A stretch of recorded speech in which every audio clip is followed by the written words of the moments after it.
Salut. Ok, bon bah alors c'est parti. Donc, je m'appelle Olivier, je fais partie de Lunabi Studio ici. Et puis donc, en fait, j'avais envie de parler un petit peu de Dark Theme. Donc c'est le thème de ce soir pour le coup. Et j'ai essayé de trouver un nom de conf un peu cool parce que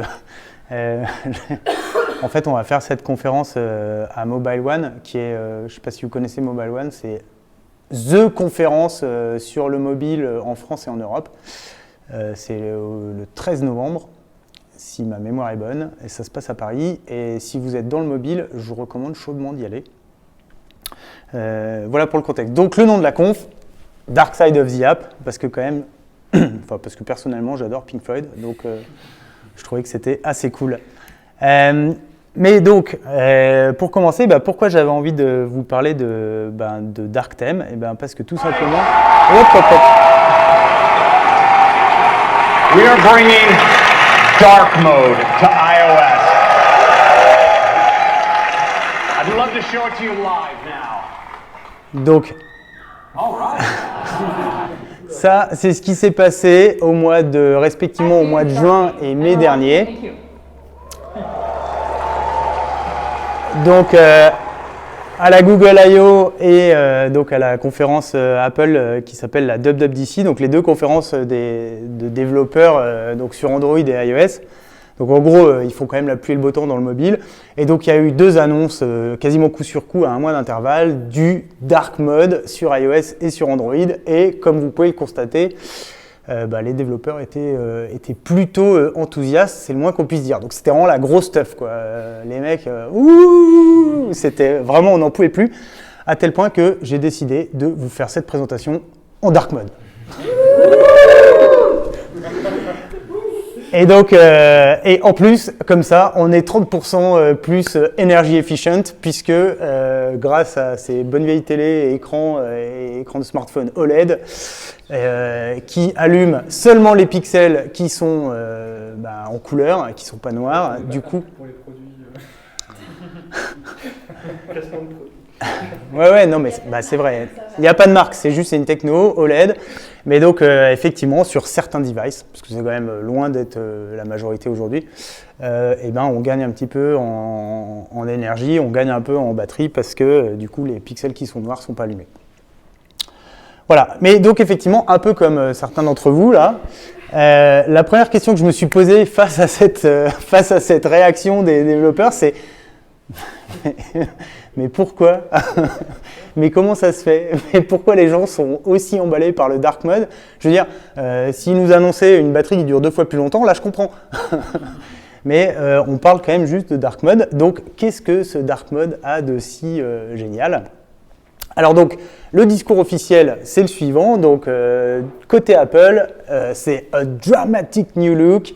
Ça vous aide à vous concentrer, ça permet un distraction-free environment, etc. Donc c'est génial.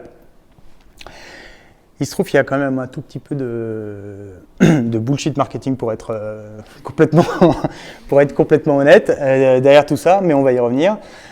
Côté Google, c'est un petit peu la même chose.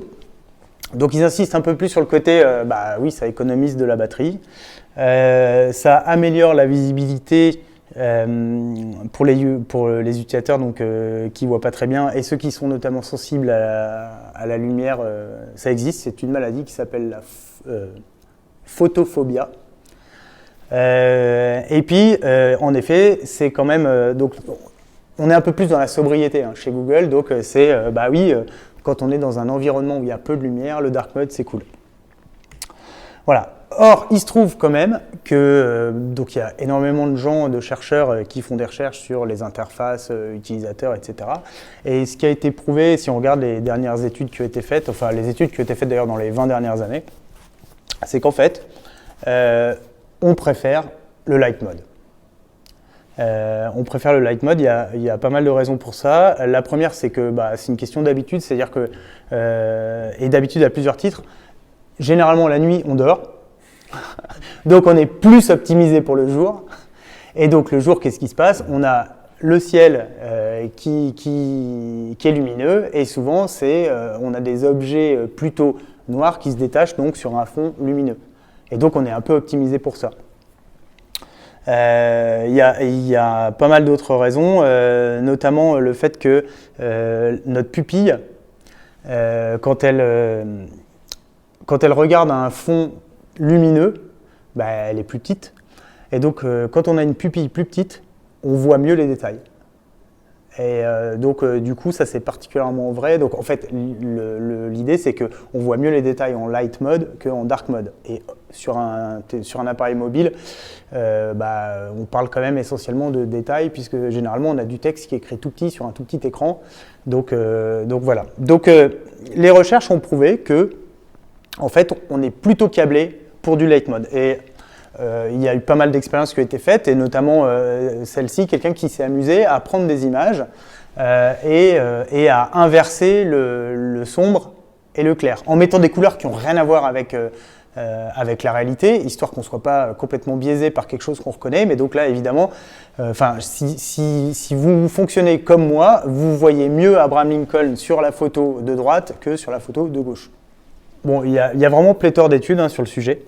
Mais donc on est plus performant globalement, contrairement à ce que la plupart des pros dark mode disent. On est plus performant pour tout un tas de tâches assez précises en light mode, et notamment faire le focus sur des détails et identifier, et donc tout ce qui est autour du texte, identifier des lettres, comprendre du texte, lire plus vite, etc., etc. On est plus performant en light mode qu'en dark mode.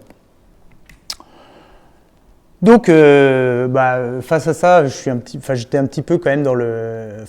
bref, on n'a pas vraiment de réponse finalement à pourquoi cette mode du dark mode en ce moment. Qu'est-ce qui se passe? En fait, mon avis à moi, perso, c'est tout simplement qu'en fait, le dark mode, c'est plutôt une histoire de trend, donc c'est vraiment, c'est une mode, un effet de mode qui risque d'ailleurs de passer. En tout cas, l'engouement qu'il y a autour de ce truc-là aujourd'hui, je pense que d'un point de vue objectif, il n'est pas justifié. Mais il y a ce côté effet de mode qui fait que tout le monde trouve ça cool, quoi. L'autre truc qui est complètement vrai par contre, c'est qu'effectivement dans un environnement qui est sombre, c'est beaucoup plus confortable d'être en dark mode, et notamment d'avoir des fonds qui sont sombres avec du texte écrit en clair dessus.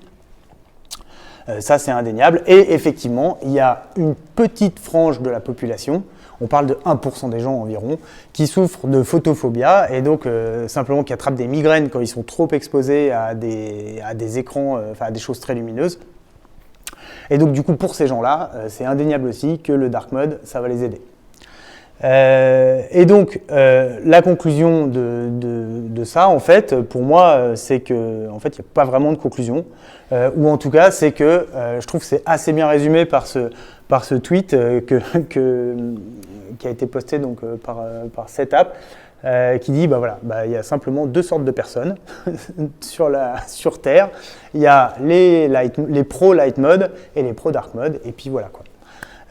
Et donc du coup, ceci étant dit, je pense que je suis plutôt un light mode, mais ça vaut le coup quand même, je pense, pour les éditeurs d'applications mobiles, pour ceux qui fabriquent des applications mobiles, de faire l'effort nécessaire pour implémenter le dark mode, parce que il y a effectivement un effet de mode autour de ça, et que ça peut permettre de faire de la com, de faire de la pub autour de ça, et deux, les utilisateurs finalement ont le droit de choisir quelque part.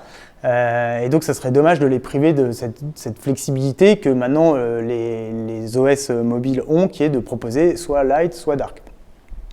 Et puis aussi parce que le soir c'est quand même plus agréable, je sais pas vous, mais moi quand je suis le soir sur mon téléphone, en dark mode c'est plus agréable, quoi. Sauf pour les apps qui ne sont pas encore passées et qui... Mais j'imagine que ça ne saurait tarder. Voilà. Donc maintenant, du coup, je voudrais vous parler un petit peu de comment on fait du dark mode dans une app. Donc ça, c'était un petit peu la première partie à propos du dark mode, toute la hype autour de ça, etc. Et donc maintenant, comment on implémente le dark mode dans son application mobile. En fait, c'est assez basique au premier abord. Donc l'idée, c'est tout simplement que dans une application mobile, on embarque en général, entre autres, en plus du code, on embarque des images et des couleurs. Bah, l'idée, c'est tout simplement de dire que maintenant, je n'ai pas un seul set d'images et de couleurs dans mon application mobile, j'en ai deux. J'en ai un pour le light mode et un pour le dark mode. Et alors, un des problèmes de ça, c'est que du coup, ça peut quand même faire pas mal de boulot, quoi, parce qu'en fait, il faut quasiment redesigner tous les éléments graphiques de son app et toutes les interfaces, donc c'est un peu compliqué. Et alors pour ça, il y a un truc qui me paraît intéressant de mentionner, c'est que sur Android, il y a un petit quick fix assez cool qui permet, pour ceux qui font de l'Android, en une ligne de code, de faire une première approximation du dark mode qui est vraiment pas si dégueu. C'est-à-dire qu'on ajoute une ligne de code dans son app et c'est fait. Ça marche. C'est Android qui s'en charge, il fait du dark mode auto.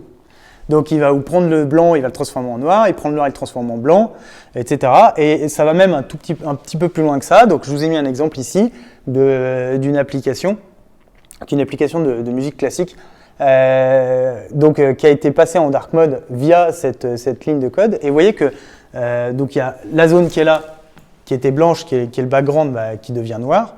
Le reste est déjà suffisamment dark où c'est des photos, donc il n'y touche pas. Par contre, ici, on a une petite couleur qui est la primary color de l'application, donc vraiment la couleur qui est utilisée pour l'interactivité, en fait, pour les boutons et choses comme ça. Et donc, vous voyez que Google, il a fait quand même un truc plutôt intelligent, quoi. C'est-à-dire qu'il l'a rendu un peu plus foncé, moins saturé, etc. Et donc voilà, donc c'est pas mal, et ça permet d'avoir une bonne approximation de ce que devrait être du dark mode dans une application Android. Je vous recommande, si vous faites des apps Android, d'utiliser ça au moins en premier jet. Ça permet de faire un truc quick and dirty pas mal. Après, il y a 2-3 petits sujets quand même, au sens où là, il y a un gris qui tire un tout petit peu vers le marron. Donc Google ici, il a fait un blanc qui tire vers le rose. Pas forcément très heureux, je ne sais pas si on le voit bien à la télé, mais ça reste de l'approximatif, et donc si on veut implémenter correctement du dark mode sur Android, il faut faire un peu plus d'efforts évidemment que juste ajouter une ligne de code dans une application mobile, mais ça, c'est pas vraiment surprenant, quoi. Donc comment ça marche en réalité? C'est quand même pas mal foutu dans les IDE, dans les environnements de développement.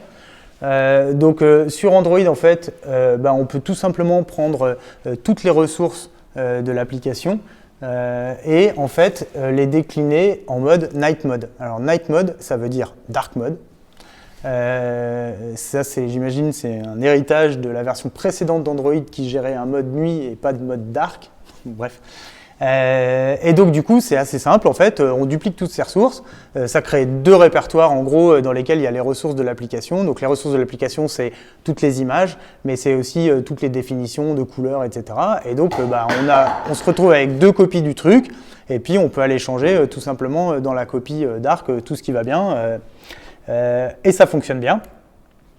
Et sur iOS, il y a un petit peu la même chose, au sens où toutes les images qui sont utilisées dans une application, on peut choisir via une petite drop-down qui est dans le coin en bas à droite, de décliner chacune des images qu'on a envie de décliner dans le thème dark.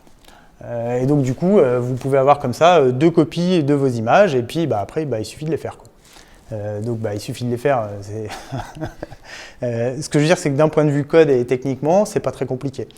Par contre, d'un point de vue du graphiste, ça l'est un peu plus évidemment, parce que il faut qu'il refasse un ensemble d'assets qui soit cohérent et qui marche bien en dark. Alors, un des trucs sur lequel Apple insiste pas mal, c'est la gestion des couleurs, et notamment, en fait, Apple a introduit avec iOS 13 et donc avec le dark mode un truc qui s'appelle les system colors. Et donc, c'est des couleurs, en fait, qui sont quasi similaires, mais pas tout à fait, et qui sont légèrement différentes en fonction de si on les affiche dans un contexte light mode ou un contexte dark mode. Et donc, il y a la correspondance, donc vous avez le système blue, green, indigo, etc. Et donc vous voyez, en fait, ça change légèrement, c'est pas flagrant, mais il y a quand même des petites nuances. Et notamment, un des trucs assez général, c'est que les couleurs en dark sont légèrement moins saturées que les couleurs en light. Voilà, et ce qui est assez cool, c'est qu'on peut aussi faire des custom couleurs. En gros, se fabriquer n'importe quelle couleur dans le framework Apple. C'est complètement système, ça se fait sans écrire une seule ligne de code. On peut décliner n'importe quelle couleur en mode light et dark. Je dis light et dark, mais en fait, chez Apple, c'est any et dark. Je ne sais pas pourquoi ils ont fait ça. Parce qu'il y a aussi le choix any, light et dark. Et là, je ne sais pas. S'il y en a un parmi vous qui le sait, ça m'intéresse. Mais donc voilà. Donc du coup, nous, on utilise any et dark, tout simplement, ça suffit. Ça permet d'avoir deux couleurs, une pour le light mode, une pour le dark mode. Voilà, donc ça c'est grosso modo le principe de fonctionnement, donc c'est assez simple, c'est assez basique, mais après je pense qu'il y a un certain nombre de... il ne faut pas penser que c'est complètement symétrique. Je pense que d'ailleurs ça ne l'est pas. Si vous regardez certaines applications sur iOS ou sur Android, la façon dont elles ont été portées du light mode au dark mode, c'est pas complètement symétrique. C'est-à-dire que vous ne retrouvez pas du pur noir là où il y a un fond pur blanc ou du texte écrit en pur... vous avez compris ce que je veux dire. C'est pas parfaitement symétrique. Et donc, il y a effectivement, je pense, un certain nombre de règles qui ont été publiées par Apple ou par Google. Je pense que c'est intéressant de les appliquer quand on conçoit un dark theme, parce que ça permet d'avoir un truc un peu plus smooth et mieux fini. Enfin, en tout cas, ça marche mieux que d'y aller un peu naïvement en disant c'est facile, je prends tout le noir, je passe en blanc, je prends tout le blanc, je passe en noir, etc. Et donc la première de ces règles, c'est d'éviter d'utiliser du noir pur. Et donc ce que recommande Material Design, Google, les guidelines de Material Design, c'est d'utiliser la couleur 1-2-1-2-1-2 comme couleur de base de fond de l'application plutôt que du noir pur. Ça permet en fait d'avoir un contraste moins élevé quand on écrit en blanc dessus, parce qu'en fait le contraste blanc sur du fond très noir rend les bords un peu blurry, un peu flous à notre œil, et du coup ça marche moins bien. Et ça marche surtout moins bien plus le texte est écrit en petit, moins ça marche bien. Parce qu'en fait, évidemment, du flou sur des détails, ça les gomme complètement, alors que sur des très grosses lettres, on n'est plus dans du détail, donc on arrive à avoir une forme grosso modo et on arrive bien à lire. Donc évitez d'utiliser du noir pur pour les fonds de couleur dans les apps, parce que ça marche pas très bien. La deuxième règle sur laquelle tout le monde s'accorde, c'est effectivement d'éviter d'utiliser des couleurs trop saturées sur du noir, ça marche pas. Donc tout ce qui est en couleur, voilà un exemple ici. Vous avez une app avec un dashboard, un certain nombre de chiffres, etc., des petits graphes. Donc cette app avait une primary couleur qui était bleu qui pète quand même, sur du blanc, ce bleu il pète vraiment. Mais ce qu'on réalise, c'est que quand on est en mode dark, c'est quand même c'est difficile à lire, quoi. Et donc la recommandation ici, c'est vraiment de changer les couleurs et d'avoir des couleurs qui sont beaucoup plus désaturées, beaucoup plus fades sur du noir, parce qu'en fait les couleurs ressortent beaucoup mieux et ça fait beaucoup mieux apparaître les contours. Donc typiquement, c'est un peu grosse louche comme recette, mais si vous prenez une palette de couleurs Material Design dans laquelle en fait vous avez toutes les saturations, donc 10 saturations disponibles pour chaque couleur. Typiquement vous utiliserez un truc autour de 500-600 pour la primary color de votre application, pour sa couleur principale. Vous utiliserez ça comme couleur. En dark mode, ce qui est recommandé, c'est d'utiliser plutôt du côté du 200, quoi. Donc vraiment avoir des couleurs très désaturées en fait quand vous implémentez le dark mode, parce que ça marche mieux, c'est beaucoup plus agréable à l'œil, c'est beaucoup plus lisible. Ensuite, donc c'est quasiment la même chose pour les couleurs de texte. Donc là aussi, ce qui est recommandé, c'est plutôt que de mettre du blanc, en fait, sur du noir, il suffit de mettre du blanc un peu transparent ou du gris très clair, quoi. Et donc là, la recommandation de Google, donc j'imagine qu'ils ont fait plein de tests, ils ont essayé plein de trucs, c'est un blanc avec 87% d'opacité.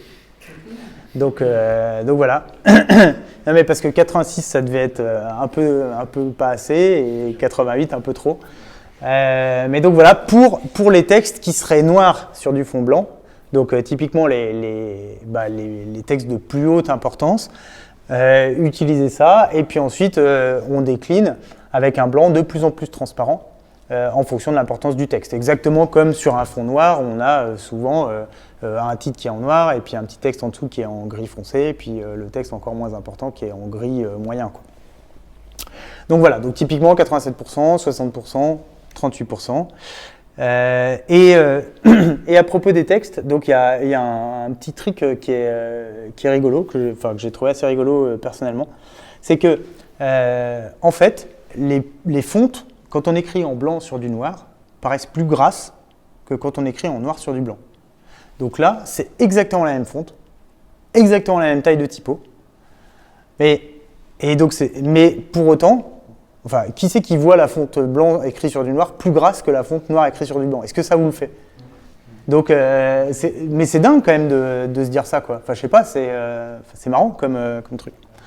Et donc, effectivement, une recommandation, c'est d'utiliser du texte un peu plus light, moins bold, sur du fond noir. Et donc là, c'est ce que j'ai fait. Donc là, vous avez du texte qui est régular, et là, du texte qui est fine. Et pour autant, je dirais que ça ne choque pas. Et si je vous disais que c'était le même, je pense que vous me croiriez sur parole, ou quasi. Voilà pour le texte. Dernière reco, c'est d'utiliser donc différentes nuances de noir et de gris pour communiquer l'elevation de vos surfaces en fait dans l'interface. Et donc plus un truc est élevé, plus vous le mettrez en gris clair, enfin, en noir un peu moins foncé on va dire, et plus il est bas, plus vous le mettrez en foncé. Donc typiquement une interface, vous aurez le fond qui sera très foncé, les barres de navigation par-dessus qui seront un peu plus claires, etc. Les boutons encore un petit peu plus clairs, et quand vous cliquez dessus, encore un petit peu plus clair, etc. Voilà, et oui, et donc ma dernière recommandation vis-à-vis du dark mode, c'est évidemment, il faut tester le design de son app en dark et en light mode, donc ça c'est cool, mais ils le disent pour de vrai, hein, dans les guidelines Google et Apple, si vous lisez le truc, ils vous disent, il faut tester votre truc en light mode et en dark mode. Oui, merci. Mais donc en plus, moi je rajouterais quand même un truc, c'est que le dark mode pour moi est pertinent et notamment au niveau des OS, ils proposent tous un truc qui permet de switcher automatiquement quand le soleil se couche, vous passez du light mode au dark mode. Et donc testez vraiment vos apps dark mode dans un environnement dark. Parce que sinon ça ne fait pas vraiment le job, quoi. Et notamment quand les utilisateurs sont le soir dans leur lit ou quoi, et ben, si vous mettez un truc un peu trop brillant, des couleurs un peu trop saturées ou quoi, ça peut vraiment, ça fait mal aux yeux, quoi. Donc tester dans un environnement qui est plutôt sombre. Voilà. Pour moi, il reste quelques questions un petit peu ouvertes aujourd'hui à propos du dark mode. Enfin, quelques questions, pour aller plus loin. Et notamment, en fait, donc ça c'est mon écran de téléphone, et ça c'est mon home screen, en light mode, et le même en dark mode. Et en fait, comme vous pouvez le constater, ils sont quasiment identiques. À tel point que la vérité c'est que ce home screen là, quand on est dans le noir, je suis limite de prendre des lunettes de soleil en général. Parce que les icônes n'ont pas changé, elles ont toujours plein de blanc partout, et vraiment ça éblouit, quoi. Et donc la question pour moi, là où peut-être les OS sont pas allés suffisamment loin, c'est qu'ils auraient quand même pu se poser la question de et si on mettait des icônes en dark mode aussi, quoi. C'est quand même un peu dommage qu'on voit quasiment aucun changement quand on passe du light mode au dark mode. Alors là, pour accentuer le truc, je vous l'ai mis en fond noir ou en fond blanc, mais et donc la question qui se pose, c'est comment on change les icônes des apps. Et donc j'ai essayé plein de tricks. Et la réponse à ça, c'est rigolo parce que c'est souvent un petit peu la même réponse. C'est que sur Android, théoriquement c'est possible, mais la vérité c'est que ça marche pas. Et sur iOS, par contre, c'est évidemment pas possible du tout. C'est pas possible de le faire automatiquement ou c'est pas possible? Parce que moi j'ai des applis qui changent leur icône. L'utilisateur se fait notifier, forcément, quand tu changes l'icône. Et donc, à chaque fois que le soleil se couche ou le soleil se lève, tu n'as pas envie d'avoir une notif sur ton téléphone qui te dit tiens, est-ce que tu veux changer l'icône? Et non, je pense que tu dois pouvoir le faire automatiquement dans l'appli, modulo un pop-up utilisateur, parce que sinon, en fait, le problème de ça, ça se comprend bien, c'est un truc, c'est que ça serait un peu un problème de sécurité, quoi, quelque part, tu vois, tu transformes ton app Snapchat en app BNP, enfin, tu vois. Mais voilà, mais donc je trouvais ça assez marrant. Et sur Android, en fait, donc ça le fait. C'est-à-dire qu'on peut avoir, puisque les icônes sont dans le répertoire ressources que je mentionnais tout à l'heure, qu'on peut splitter en deux, c'est tout à fait possible de faire 2 fois l'icône, sauf qu'en fait, Android ne rafraîchit pas le home screen quand on passe du dark mode au light mode, ce qui fait que ton icône, elle reste dans l'état précédent, en fait. Et donc, elle ne change pas. Donc c'est pour ça, c'est en ce sens que je dis que ça ne marche pas, quoi. Peut-être que si on redémarre le téléphone, ça marche. Mais là, c'est pareil, c'est quand même un tout petit peu embêtant de redémarrer son téléphone à chaque fois que le soleil se couche ou se lève. Voilà. Et la dernière question pour laquelle j'ai pas de réponse, et si vous avez un avis sur la question, je suis assez preneur, c'est qu'est-ce qu'on fait des dark apps? Il y a un certain nombre d'apps qui existent dans le monde aujourd'hui, et d'ailleurs, on est en train d'en faire une. Les Netflix, souvent les apps de vidéo, parce que les grosses images avec peu de texte, ça ressort super bien sur du fond noir. Souvent, c'est des applications qui sont sur fond noir. C'est des applications qui ne switchent pas en blanc sur quand on passe en dark mode, donc qui restent noirs. Mais il y a une vraie question derrière ça, puisque au mois d'avril, Apple a annoncé qu'à partir du mois d'avril, les apps devraient forcément implémenter le dark mode. Donc, comment ça marche? Peut-être que c'est le NI, je ne sais pas. Mais voilà. Voilà, c'était ce que j'avais à vous raconter sur le dark mode. Et merci beaucoup.